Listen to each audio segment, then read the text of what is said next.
Welcome to the Meditation Podcast. You can find all our episodes on meditationpodcast.org, also on BitChute, on YouTube as Meditation Podcast. I also have the Awakening Podcast, Speaking Podcast, Learn Polish Podcast, and the Crypto Podcast, and all can be found on mycall.com. Today, my guest, Dutch, but living in Portugal, Michaël Bijker. Did I say it correctly? Absolutely. Hi, Roy. Thanks for having me on your show. Yeah, no problem at all. So I always like my guests to introduce themselves. So you might let the audience know who's Michaël.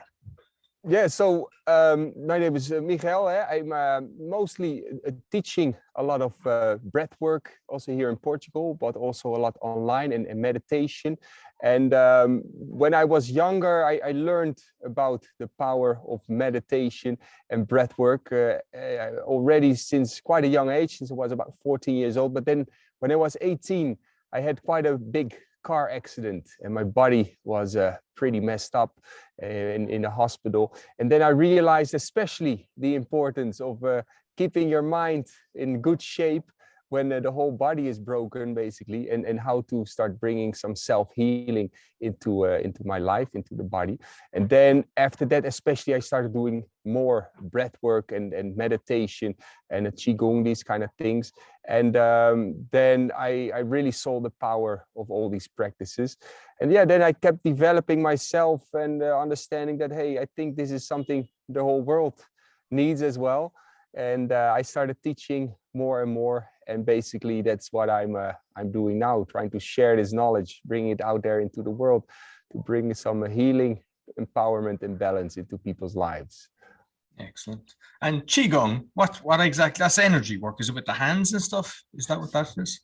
So basically, you have like yoga from the Indian tradition. It's very much about movements, stretching, breathing things, and meditation. And basically, QiGong is the same, but then a bit different. It's originated from China. It's about movements as well, but very slow and gentle movements. Very, very soft, no hard stretching or anything. And doing it in such a way that it becomes like a meditation in itself. And it is the idea with QiGong that you really learn to sense, like, okay, if you do certain techniques with breathing or movements, you can start to feel the energy in your body. And our body, of course, it's flesh and bones, but without energy, electric energy and chemical energy, we wouldn't be able to move. And it's about learning to really feel that energy and start to work with this. And Qi means the energy, and Gong means to work with, or to like a technique. And so it's learning to work with this energy to bring more empowerment and healing in your life. And then also one important aspect of QiGong is the meditation, to become able to be aware that you are more than just flesh and bones. You are even more than just this energy in the body. You are also a consciousness which is connected with the source. Excellent. No, very interesting. And the meditation. You should try it. No, definitely. No, because I mean, I've got into the breath work and not that long ago, to be honest, which is like maybe, I don't know, 5 years ago, I think at this stage, I was at an event and started doing the breath work. But prior to that, a couple of years prior to that, got into the meditation, and I've seen the benefits of both of them. And, you know, I love when, you know, people are sharing that around the world and, you know, trying to get more people to do it, because I mean, put it this way, if you go into an event, you know, whether it's Envision in Costa Rica or any of these places, you don't see any fighting or any aggression or anything like that. Everybody is like, you know, because anyone that's doing the breath work or into meditation, you know, they're kind of comfortable in their own space and they're not aggressive. Exactly. And therefore, I truly think this is the answer to almost to everything, all the problems that we have now in the world.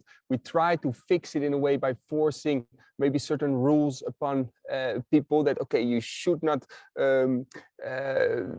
consume too much, and you should not do this, and you should not do this. But I think it has to come out of people themselves. And as you're saying, the people that you meet that are really into meditation and breathwork, they change their behavior not because somebody really tells them to, but they feel it's the right way of living, right? So I think if the whole world will start to feel more comfortable with themselves, feel more at peace, feel more at ease, and they don't need to consume so much. They don't need to make trouble with other people. They don't need to be so much in that rat race that everybody can be in, so much that competition. And then I think from that sense of feeling okayness, the choices automatically will change of people, and therefore also the whole state of the world. So hopefully this is something that a lot of people, and maybe you yourself as well, can really start implementing in their own lives, but also sharing this knowledge with others, and making a nice world, a more beautiful world together. Absolutely. And I think, like a lot of people, they're living in hope that a political party is going, or a political person, say a certain president, say in America or whatever, is going to be their savior. We all save ourselves. And when you get to that level of calmness or control, or you're just comfortable in your own skin, you fear nobody. You don't fear the police. You don't fear any. And when you see tyranny, and they cannot do that. Like, you know, I've been in a load of different, I'm fighting corruption and everything. I've had over 100 court cases. I look at a prosecutor in the eyes, I look at a judge, I don't fear them, and they can't look back at me because they know what they're doing is wrong. And I think the more people that you basically control yourself, you take control. Absolutely, absolutely. And it's because you understand that on a deeper level, you are in a way more than that. You don't have to play that game of power or of fear or imposing restrictions on others. You feel like, okay, at the source, I am a free spirit. I am connected. Everybody sees it maybe in a different way, but I'm connected with a greater thing than myself. I am connected with the source of life, basically. And then you understand, like, okay, you don't have to fear anything in this let's say this physical world, but you can stay in peace, even if there is a lot of confusion and conflict around you. You can keep your peace with you, and this is a very powerful thing that you can do, Roy. Yeah, exactly. And just, I mean, because some people, you know, they might be new today, because I'm actually going to put this out on the Awakening one as well. That's where I'm exposing corruption and fraud. So now the meditation, and I put out the Awakening, because I think it's actually important, because I don't believe a lot of people realize, you know, they think that by marching down the streets, they're going to get change. I mean, I've seen for the last two years, 3 million people in Berlin, and now they're gone into complete lockdown and, you know, being forced. So that's not the way to do it. So just, you know, maybe kind of reevaluate the situation. And the other thing is, I don't judge my friends. I have friends that have decided to actually get a vaccine or whatever. I still love them. You know, I don't judge them, but I still don't walk away. I still just kind of talk to them in a different, and I have seen that a lot of them have decided, oh, I was lied to.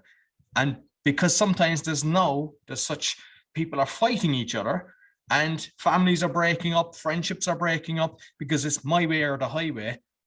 That's not the way to do it. It's like, it has to be from complete love. You have your ideas, I have my ideas. It doesn't, you know, where are we coming from? What's the most important thing? Was the friendship from the first moment. So let's absolutely, absolutely. And yeah, I think if you are really in peace with yourself, then you can also accept other people's choices, no matter what you do. But if there's a lot of conflict within yourself, you almost try to find excuses to bring this conflict out, in a way that you feel like, okay, there's a lot of anger in me, and whatever happens, whatever somebody says, or if it's somebody makes choices that I don't agree with, I can let that anger and project it on that. So I can make a conflict both within myself, and I can reflect it back outside of myself. But the same thing goes for having a state of peace, of kindness, of compassion. If you have that with yourself, if you feel at ease, then also that will reflect back in the relationships that you have, in how you see the world, how you can accept other people. And therefore it's so important to I think for people to start to cultivate this state of peace with themselves, so that they will also be more accepting to other people, more kind, and can flow a bit better with things. Exactly. And I mean, we were just mentioning before we started recording about our children, because, you're saying you're at home with your young child. And I mean, my child, he's going to be 8 this month. But like when the children are around that environment, they don't accept aggression and everything, they kind of understand it. And there's a great chance that they'll be a higher level and develop a lot faster. I mean, I look at my child now, and he's just turning 8. And he is miles ahead of where I was. I mean, I think I was in my 20s before I got to the level that he's understanding what's going on. And I know that, he's seeing how I act and how I, don't let things fare me, but yet have knowledge. And I think, making sure that you're not, because it's the opposite as well. If you have fear and if you're aggression in the house and attacking others, the child is just sitting there watching it, but they're absorbing it, and then they start replicating it. Absolutely, absolutely. You can tell a child you should behave like this, you should behave like that, but if you don't show it, if you don't do it yourself, it's not gonna work like that at all. The children are just copying and absorbing all behavior, and also in a way the energy, if you know what I mean. If somebody is full of aggression, full of anger, the child will absorb it and project it themselves as well. If you're full of kindness, compassion, and love, the child will start to implement that behavior in their own life. Absolutely. And like the children have like unconditional love, and they're just looking for play. They're not thinking about what's happening tomorrow. And we've lost that. Everybody's just kind of planning and then worrying and worrying, instead of living in the moment and enjoying the moment. Like we have so much to learn from children. Absolutely. And I think reflecting back to the situation now, that sometimes people can be so busy with the situation in the world now with this whole pandemic and everything, that people become almost obsessed by it. And whether you're pro or anti or whatever you are, but you become obsessed by it. And it starts to infect you in a way, in a negative way, because you become either frustrated with a certain group of people, or you get frustrated with the government, or you get frustrated, and then you start to build frustration and start to build in a way bad vibes, maybe anger, fear, or frustration. And this will start to, in a way, also affect the way you start to live your life, the choice that you make, how you see the world. And if you got children, maybe you start to reflect also that anger in the relationship with the children. So it's not going to help at all to make this world a better place if you start to just focus on what is all wrong with the world and fighting against it, because you build only more negative vibes, negative energy within you. And if millions of people together build up a lot of negative vibes, it will reflect back into the state of the community. It will reflect back into the state of the society. This anger, this frustration, and it won't have good results. And of course, as we mentioned before, it works also the other way. If you just think, okay, of course it's you can maybe not agree, or you can agree with however it's going, but you keep developing your inner peace, you keep developing your acceptance, your kindness, your openness that other people make different choices. And then it will also reflect back into your relationships, but also how you see the world. You start to see like, okay, it's a flow of this life. There's times in the let's say the evolution of the world, the evolution of consciousness, when there's dark times, when there's lighter times, you start to understand, okay, it's a part of this flow. I'm going to flow with it, and I'm going to keep cultivating my inner peace, my love, acceptance. And in that way, you are able to flow with it, and you are able to use the time, the period of the time that you are living in. And by accepting, I don't mean that you just say, okay, bring it on, I'll do anything you say, yeah?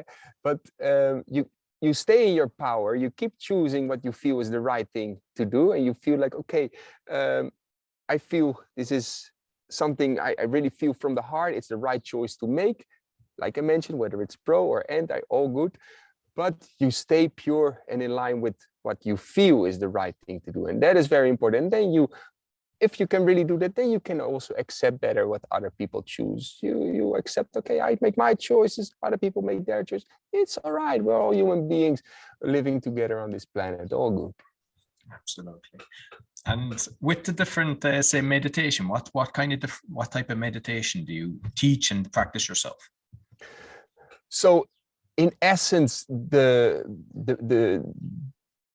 really wonderful meditation is to be able to sit, for instance, and to scan through your body, to be able to really feel how your body is feeling. And sometimes you feel maybe if you scan through the body, there's a little bit of an ache here or an ache there, but being able to feel it without judging it. Like, how does that actually feel then? It's a bit of a sharp feeling or a bit of a dull feeling or a hot feeling, so that you become able to see reality as it is. Instead of making first stories about it, that's my shoulder. I broke my shoulder 6 years ago on a skiing accident, and I should see a doctor, and it's still not over yet. And you go into all these stories that your mind makes up. But being able to just feel it or see it however it is, then you start to merge your awareness with the present moment, just feeling it as it is. And in some people, there is a lot of conflict. There's a lot of tension in both their mind and their body. And they become aware like, actually, there's so much tension in my system, but you become okay with it. Like, it's okay. And by doing so, you start to transform all these tensions, all these negative states of your mind and of your body.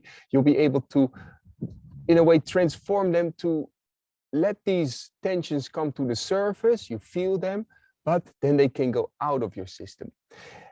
But this is a deep technique, a very simple technique, but very difficult for some. And that's why it's very good to first do some breath work, because the breath work will really help your physical body, your mind, your emotional system to open up a bit more, to loosen up a bit more. And it makes it a lot easier for your mind to be more still, to be able to concentrate. So therefore, what I teach a lot is a technique of doing some strong, deep, what's called yogic breathing from the belly to the heart to the chest, breathing in and slowly breathing out. But then also nothing too strong, not doing it for like 30 breaths that you almost start to faint, almost start to pass out, because that's also not really the right way of doing it, but just gentle. And then taking some time to just slow down the breath and making the breath more subtle, more gentle, more slow. And with each breath out, it's like you start to loosen up a bit more, loosen up your physical body, loosen up a bit your emotional system, loosen up your mind, until you come into that state of it's all good, it's all good. And then one can start to go into meditation.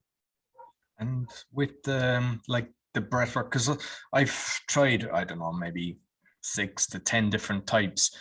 Soma breath, like the Wim Hof method and all different ones. And like some of them are doing it intensely, like that you're really pushing. And then you kind of go into, I suppose you'll call it a psychedelic state. Is that something that you think is not good? What's your thought?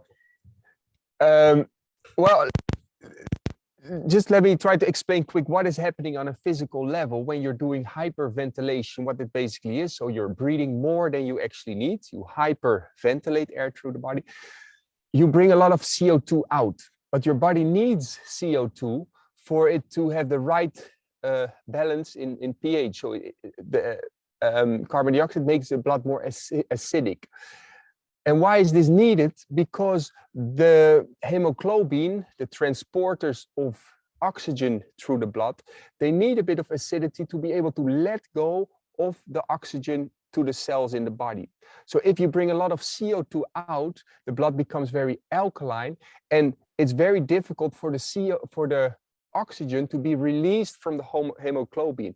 So the oxygen stays sticked to the hemoglobin, and therefore you are actually depriving your brain of oxygen. Another important thing what happens is that your capillaries and all the veins in your body, they start to contract because of the alkalinity. So it stops the blood flow to the brain. It very much slows it down. So actually you are depriving your brain of oxygen, and therefore you start to space out, you start to feel very dizzy, and sometimes people even faint, right, if they really push it. So people say then, well, yeah, that's a psychedelic experience, that is this or that, but it's basically just like that children's game that you sometimes that children used to play sometimes with hyperventilating and then pushing really hard against your chest to bring the pressure up to the brain, and then you faint. It's basically doing that game. It has a profound effect in unblocking your systems, the emotional system and the mind, but on the other hand, it's on a level of getting nice sensations. It's almost like taking a drug, you know? You take a drug, you get nice sensations. Oh, you maybe see some colors, maybe you really space out, you feel tingling in the body. Woo, nice sensations. But it's not meditation at all, because what you try to do with meditation is to still the mind, not make spectacular feelings and spectacular sensations, but you want to still everything so that you are able to become aware, like, okay, there is stillness in the mind, stillness in the body. What is then left? It's my pure consciousness, it's my pure awareness. And whereas as you keep doing only strong breathing technique, you keep the mind actually very active. You keep the physical sensations very active, and you miss out on the ability to have a very sharp awareness to go into the stillness of the moment. Because I've met a lot of people who just practice strong breathing techniques, and then I say, okay, now try to breathe super slow, super calm, and feel really what is happening in the body. But they are not able to feel it because they need spectacular sensations and they need to do something strong, because the mind is so still a bit restless in a way, and the awareness is not sharp. So it has its own benefits, the strong breathing technique, but if one is not careful, he or she still stays a sensation seeker and is not able to really go into the meditation of stillness and feels only boredom because they want some sensations to enjoy, if you know what I mean. You follow a bit what I'm saying? Yeah, it makes total, and to be honest, I've never thought of it like that, but it makes total sense. And just because I've seen people kind of getting breakthroughs and, you know, bursting out crying and everything with the normal kind of controlled breathing. Have you actually, is that possible too? Or do you need to kind of go to the pushed level? What's the best way of people to release trauma? Because I mean, there's the other side of people go to a psychologist for 20 years and they just keep reliving the moment and they're not really being helped. So, yeah. So in a therapeutic way, once in a while, to do this, it works very therapeutically, absolutely, and it's good to do for most people. But you can see it a bit like this. People can carry a lot of trauma in their emotional system, right? And it's almost like that they try to protect that trauma. They don't want to come face to face with those feelings. So it's almost like a hard shell starts to build up around a certain trauma or bad experience in their life, or certain emotion that they don't want to feel. And it stays really hard and protected. And sometimes on some moments it comes out a little bit, but they always feel they're carrying a weight with them. With very strong breathing techniques, it's almost like you start to break open that shell and everything starts to come out. Some people might have an experience with strong breathing technique. All of a sudden they start crying or they start reliving the experience, and it feels like, they have let it out, which can be sometimes good. For some people though, it can be a bit too much. It can be like, what's happening now? I'm not prepared for this. And in some cases, people will start to feel it actually, they almost added another trauma in their lives by reliving again those feelings and emotions. But for a lot of people, it's a good thing.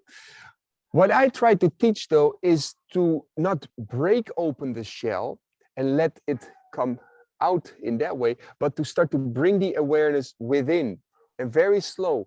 Like awareness is like a light. It can start to transform things. It's like the sunlight that can hit on ice or snow. It starts to slowly melt, and that you slowly start melting. You first feel a bit of restlessness, just a bit of discomfort. You become okay with it. You start to feel like, okay, you become able to feel okay with the restlessness. Then you feel like, actually that feeling of restlessness, it's a bit a stronger emotion. Maybe I feel anger with it. You start to become aware of it with acceptance, with kindness.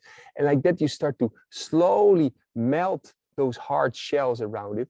And maybe you become aware of a bit of pain that you carry within. Maybe you start to become aware of the tension at the source, but you bring the awareness in. It's like you bring light within that area of the heart, instead of just bringing it out for a quick moment, but you are still not able to really come face to face in a slow and gentle way with the discomfort. So why do I believe that is better? Because in daily life, we are constantly confronted with our subtle tensions that we have. We have a certain conversation with somebody and he says something that we don't like. We feel a bit of tension or anger. Or somebody cuts us off on the highway. We feel a bit of tension, a bit of anger. And all these moments, these situations, when the anger arises, or the frustration, or the irritation, or the sadness, we normally would feel like, I don't like the feeling.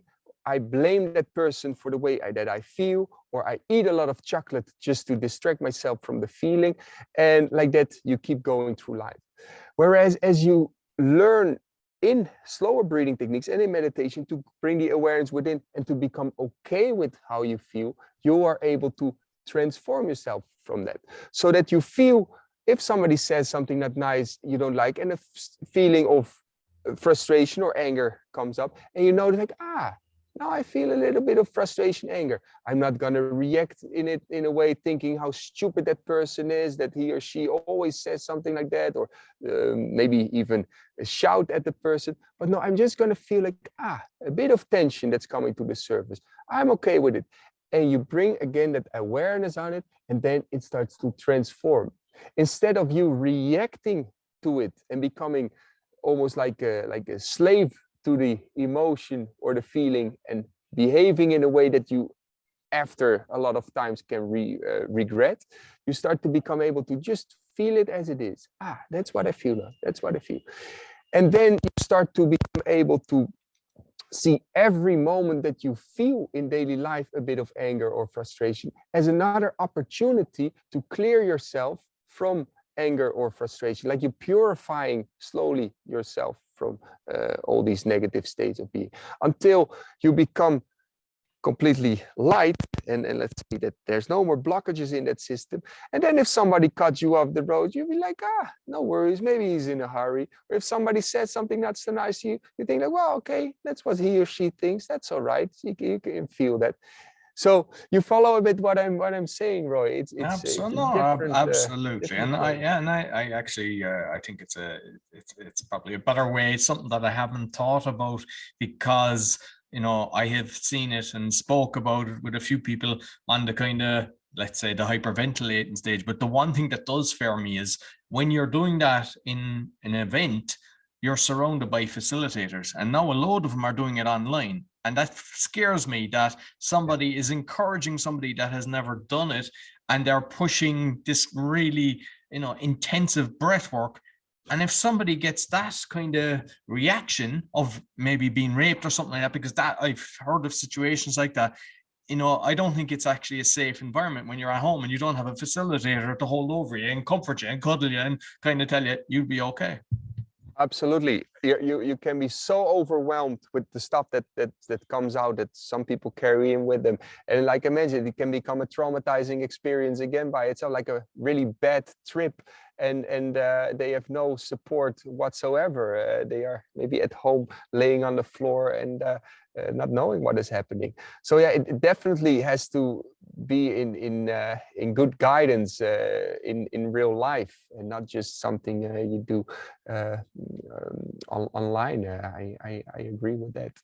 But that's the thing, it has also a lot of benefits. And then it's the question, okay, should you then not do it at all, and then nobody will, or not so many people will do it? Or should you still keep doing it on such a bit large scale, and maybe 1% of the people will have a bit of a bad experience, but hopefully they will get over that as well, if you know what I mean.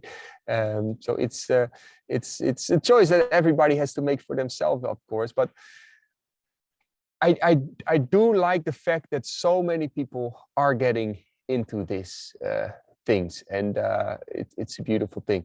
One more thing about this though is that what can happen in the breath work and in the yogic practice, where a lot of these breathwork techniques are coming from, it's very much about slower breathing, about expanding, slowing down the breath to start to expand a bit more your mind, your consciousness. But people coming from a society where everything is pushed faster, better, stronger, a lot of competition, all these things, they start to bring that mindset into all these wonderful practices that are actually about calming down and slowing down. So you've seen that a lot also in the yogic practice, that you get hot yoga, power yoga, strong yoga, and it becomes very much almost like an ego thing, and very forceful yoga. You see that also a bit happening in the breathwork things, that it's about pushing your limits, forcing the emotions out, doing things with force, whereas it should be actually more in a gentle, kind, calm form.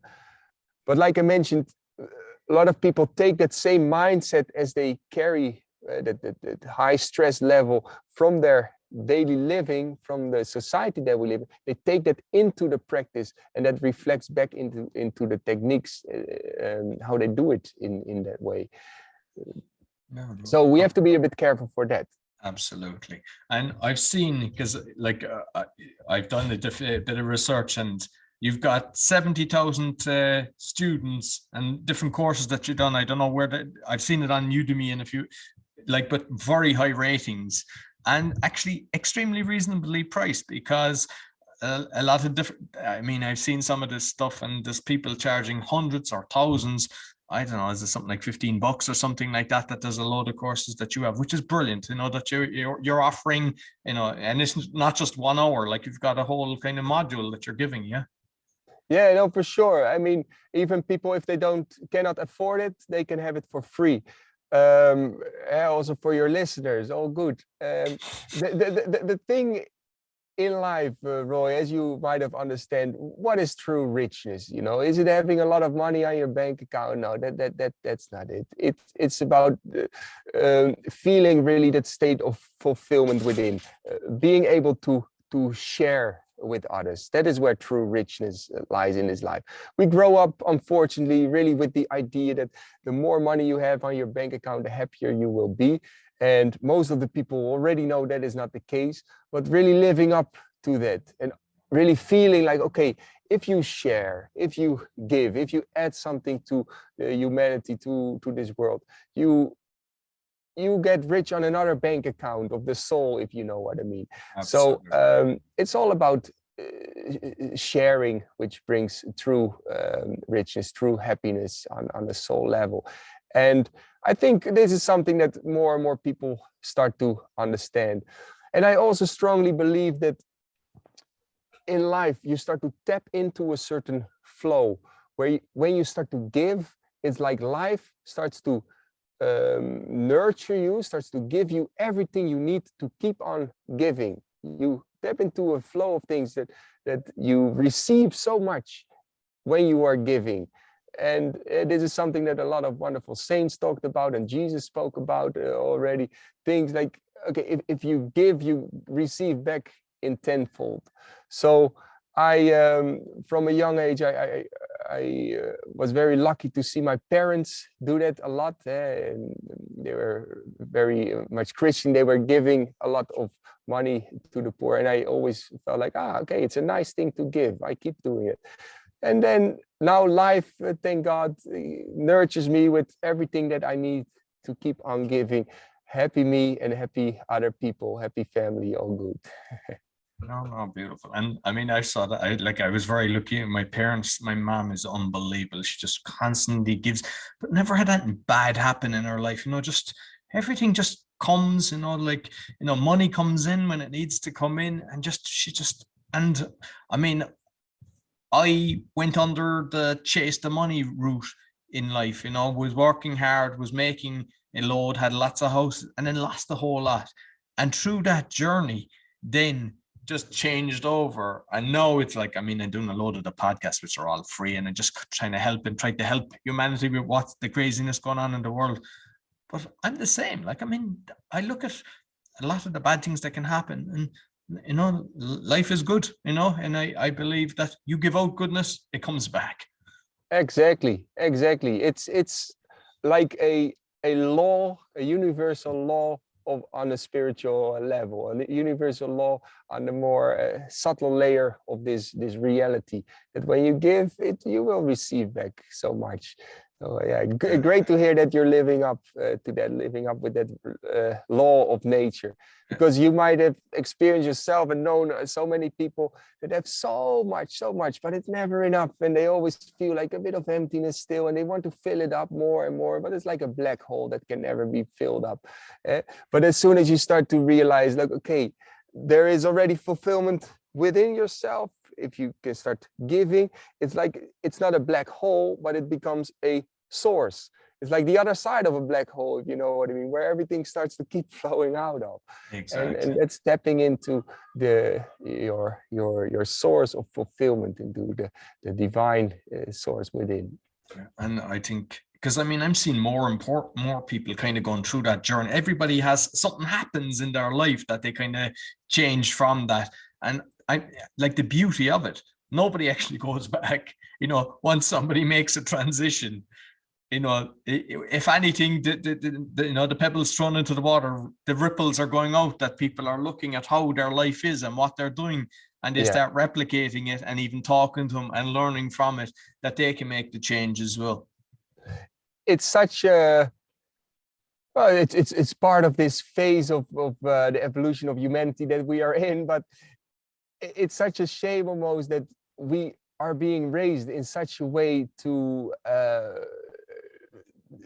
into a system where it's very much about getting as much for yourself as possible, and then getting that richness in this economic system that we are in, which also has its own benefits. Don't get me wrong, I'm not against the economic system or anything, but we get to grow up in such a way that you have your own bank account, and you need to fill it up in as many ways as you can by getting money from other people. It's that game. And then when that's really filled up, then you can live an easy and happy life.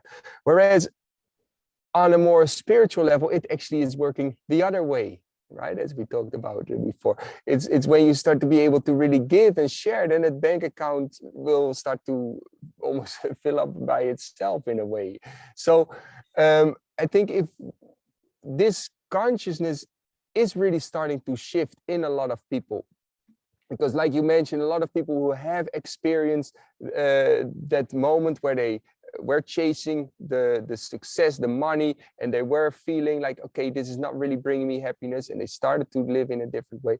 They start to raise their children in a different way. Other people get inspired to live in a different way. This is really starting to happen. So in a way, this, let's say, this system of getting as much for yourself as possible, and this pushing away others to get yourself to the front, is fading in a way for a lot of people, and that's a good thing that is happening. And really, I feel there is, for a lot of people, a bit of a shift in their perspective of what is important in life and what is not, and a shift in the consciousness, basically.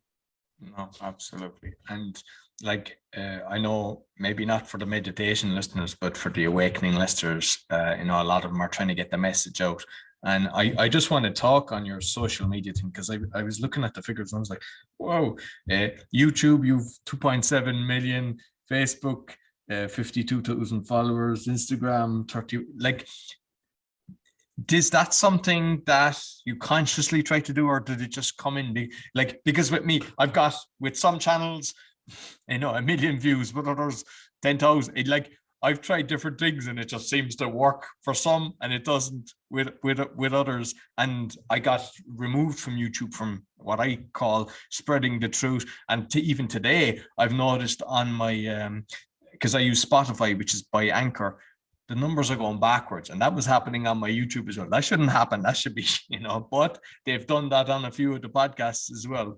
I mean, I'm going to write to them and kind of let them know that I'm conscious of it, because I track it. But with your own ones, is there any kind of tips that you could help with people that are trying to get their message out, that are trying to help humanity on the social media scene? So I think if you really have something to say because you felt it is the truth for you, and you felt like, okay, this is something, wow, it helped me really in my life, it changed my life. The importance is that you find something, or that you really connect with something that you really want to share, that you felt like, okay, this thing has really worked for me. For instance, for me, it was breath work and meditation and qigong. I felt in my life, wow, this really transformed something in my life, and this is something I want to share. I want to help others because I feel that is something that can really add some value into people's lives. And it was never so much about just getting a lot of followers so that I can feel like, wow, I'm successful because I have so many followers or something like that, because then it would be just about feeding my ego in a way. So as I talked about a bit before, about that rule of law of nature almost, that when you want to start sharing your knowledge out of good intention, and your intention is to spread good information, to help others, it's almost like life backs you up. Things start to happen for you in a way, right? It doesn't mean that you can just sit back and just let it happen. No, you still have to do some work, but it's work that you feel like, okay, I love doing it because it's my heart's calling. It's just what I want to do in my life. How many listeners or how many likes, that's not so important. I just want to share this knowledge, and then things start to happen for you in a way. So I would highly recommend people that find really what is your why. Why is it that you want to share all this knowledge? Why is it that you want to do all these things? And really start to, let's say, live really like, okay, I want to share some transformation that I've experienced in my life through a certain technique, or I want to help others to heal a certain trauma because I felt that was good. Okay, this is what I want to do. This is my life mission. I live in line with what I feel is really the right thing to do. Then things will start to happen for you in a way also, right? Otherwise, it's just getting as much numbers as possible, but there will always be somebody who has some more numbers or more likes or more followers, and then you feel, oh, it's a competition. You will never be satisfied, right?